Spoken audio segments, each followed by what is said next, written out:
ரயில் engine டிரைவர்கள் இளநீர் உட்பட சில பொருட்களை பணியின் போது சாப்பிடக்கூடாது என்று தெற்கே ரயில்வேயின் திருவனந்தபுரம் ரயில்வே கோட்டம் உத்தரவு பிறப்பித்துள்ளது. இந்த உத்தரவுக்கு ரயில் என்ஜின் டிரைவர்கள் கடும் எதிர்ப்பு தெரிவித்து வருகின்றனர். ரயில் என்ஜின் டிரைவர்கள் மது அருந்தி இருக்கிறார்களா என்பதை கண்டறிய பணிக்கு முன்பு மூச்சு பரிசோதனை கருவி மூலம் நடத்தப்படும் பரிசோதனையில் அவர்கள் மது அருந்தியது போல் காட்டுவது அதிகரித்து வருகிறது. ஆனால் இரத்த பரிசோதனையில் அவர்கள் மது அருந்தவில்லை என்று தெரிகிறது. அவர்கள் ஹோமியோ மருந்துகள், குளிர்பானம், இளநீர், சில வகை வாழைப்பழங்கள், இருமல் மருந்து, வாய் கொப்பளிக்கும் திரவம் ஆகியவை பயன்படுத்துவதே சுவாச காற்றில் மது கலப்புக்கு காரணம். இத்தகைய தவறான பரிசோதனை முடிவுகளால் அவர்களை பணிக்கு அனுப்புவதில் இடையூறு ஏற்படுகிறது. எனவே என்ஜின் டிரைவர்கள் பணிக்கு முன்பு இளநீர் உள்ளிட்ட மேற்கண்ட பொருட்களை சாப்பிடுவது முற்றிலும் தடை செய்யப்படுகிறது. தவிர்க்க இயலாத சூழ்நிலையில் ஏதேனும் ஒரு சில பொருட்களை பயன்படுத்த விரும்பினால் உயர் அதிகாரியிடம் எழுத்துப்பூர்வமாக தெரிவிக்க வேண்டும். மருந்துகளை ரயில்வே மருத்துவ அதிகாரிகளின் எழுத்துப்பூர்வ அனுமதியுடன் பயன்படுத்த வேண்டும் என்று தெரிவிக்கப்பட்டுள்ளது. தமிழகத்தில் 15 புதிய வழித்தடங்களில் பேருந்து சேவையை தொடக்க அரசு விரைவு போக்குவரத்து கழகம் திட்டமிட்டுள்ளது. தமிழகத்தின் பல்வேறு பகுதிகளுக்கு தினமும் 1080க்கும் மேற்பட்ட அரசு விரைவு பேருந்துகள் இயக்கப்பட்டு வருகின்றன. இந்நிலையில் பயணிகளின் வரவேற்பு அதிகமுள்ள புதிய வழித்தடங்களை தேர்வு செய்து பேருந்துகளின் இயக்கத்தை அதிகரிக்க அரசு விரைவு போக்குவரத்து கழகம் திட்டமிட்டுள்ளது.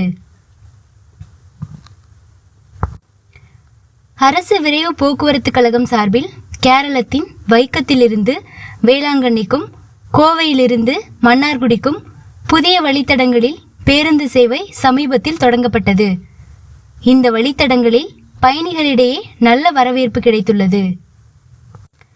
இதனிடையே திருச்சியிலிருந்து திருச்செந்தூர் வழித்தடத்தில் 3 விரைவு பேருந்துகள் இயக்கப்பட்டு வரும் நிலையில் இந்த வழித்தட பேருந்துகளில் பயணிக்கும் பயணிகளின் எண்ணிக்கையை ஏற்ப இவ்வழித்தடத்தில் மேலும் 2 பேருந்துகள் என ஆக மொத்தம் 5 பேருந்துகளை இயக்கவும் திட்டமிடப்பட்டுள்ளது. இது தவிர பயணிகளின் வரவேற்பு அதிகமுள்ள மன்னார்குடி, பெங்களூர் வழித்தடம் உட்பட மேலும் 15 புதிய வழித்தடங்களை தேர்வு செய்து பட்டியல் தயாரித்து வைக்கப்பட்டுள்ளது.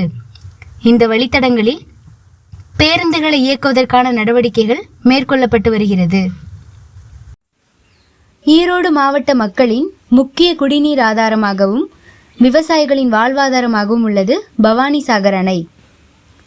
105 அடி கொள்ளளவு கொண்ட பவானிசாகர் அணையின் முக்கிய நீர்பிடிப்பு பகுதியாக நீலகிரி மலைப்பகுதி உள்ளது. இந்த பவானிசாகர் அணையின் மூலம் ஈரோடு, திருப்பூர், கரூர் மாவட்டங்களை சேர்ந்த 2,50,000 ஏக்கர் விவசாய நிலங்கள் பாசன வசதி பெறுகின்றன. இந்நிலையில் கடந்த சில நாட்களாக அணைக்கு வரும் நீர்வரத்தை விட பாசனங்களுக்கு அதிக அளவில் நீர் திறந்து விடப்படுகிறது. இதன் காரணமாக அணையின் நீர்மட்டம் குறைய தொடங்கியுள்ளது. இன்று காலை நிலவரப்படி பவானிசாகர் அணையின் நீர்மட்டம் 88.23 அடியாக குறைந்துள்ளது. பவானிசாகர் அணைக்கு இன்று காலை நிலவரப்படி 398 கன அடியாக நீர்வரத்து வந்து கொண்டிருக்கிறது. தடப்பள்ளி, அரக்கன்கோட்டை பாசனத்திற்கு 800 கன அடி நீரும், குடிநீருக்காக பவானி ஆற்றுக்கு 100 கன அடி நீரும் திறந்துவிடப்படுகிறது. மொத்தம் பவானிசாகர் அணையிலிருந்து பாசனத்திற்காக 900 கன அடி நீர் திறக்கப்படுகிறது. காளிங்கராயன் வாய்க்கால் பாசனத்திற்காக திறந்துவிடப்பட்ட நீர் நிறுத்தப்பட்டுள்ளது. இன்று காலை நிலவரப்படி குண்டேரி பள்ளம் அணையின் நீர்மட்டம் 40.44 அடியாக உள்ளது.